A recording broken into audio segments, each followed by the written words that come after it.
തുടരും സിനിമയുടെ official trailer ഇന്ന് രാവിലെ 10 മണിക്ക് റിലീസ് ചെയ്യും. എമ്പുരാൻ സിനിമയുടെ റിലീസ് ദിവസം തിയേറ്ററുകളിലും ട്രെയിലർ സ്ക്രീനിങ് ചെയ്യുന്നുണ്ട്. എന്തായാലും തുടരും സിനിമയുടെ ട്രെയിലർ കാണാനായി കാത്തിരിക്കാം. എമ്പുരാൻ സിനിമയുടെ ഫസ്റ്റ് സിംഗിൾ വന്നിട്ടുണ്ട്. ഫിർ സിന്ദ എന്ന ഹിന്ദി സോങ് ആണ് സിനിമയുടെ ഫസ്റ്റ് സിംഗിളായിട്ട് റിലീസ് ചെയ്തിരിക്കുന്നത്. എന്തായാലും ദീപക് ദേവിൻ്റെ ഒരു തീ ഐറ്റം തന്നെയാണ് സോങ്. എമ്പുരാൻ സിനിമയുടെ പ്രീസെയിൽ അപ്ഡേറ്റിലേക്ക് പോവാം. എമ്പുരാൻ സിനിമയുടെ ആദ്യ ദിവസത്തെ വേൾഡ് വൈഡ് പ്രീസെയിൽ ഇപ്പോൾ ഏകദേശം 50 കോടിയുടെ അടുത്തെത്തിയിട്ടുണ്ട്. എന്തായാലും ആദ്യ ദിനം എമ്പുരാൻ സിനിമയ്ക്ക് വേൾഡ് വൈഡിൽ നിന്നും 50 കോടിയോളം രൂപ ഉറപ്പായിട്ടും കളക്ഷൻ ഉണ്ടാവും. അതുപോലെ സിനിമയുടെ ഇതുവരെയുള്ള വീക്കെൻഡ് പ്രീസെയിലും വേൾഡ് വൈഡിൽ 75 കോടിക്ക് അടുത്തെത്തിയിട്ടുണ്ട്. ഒരു ബിഗ് ബഡ്ജറ്റ് മലയാള സിനിമയുടെ ടോട്ടൽ കളക്ഷനാണ് എമ്പുരാൻ സിനിമ ഓപ്പണിംഗ് ഡേയിലെ പ്രീസെയിലും വീക്കെൻഡ് പ്രീസെയിലൊക്കെ നേടുന്നത്.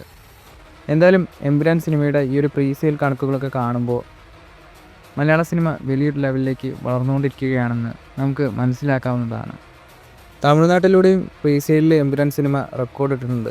അതായത് 1 കോടിയോളം രൂപ പ്രീസെയിലൂടെ തമിഴ്നാട്ടിൽ സിനിമ നേടിയിട്ടുണ്ട്. കേരളത്തിലെ ഓപ്പണിംഗ് ദിവസത്തെ പ്രീസെയിൽ കളക്ഷൻ എന്നത് 11 കോടി 30 ലക്ഷം രൂപയാണ്. എമ്പുരാൻ സിനിമയുടെ ഫൈനൽ പ്രീസെയിൽ എത്രയാണെന്ന് അറിയാനായി കാത്തിരിക്കുക.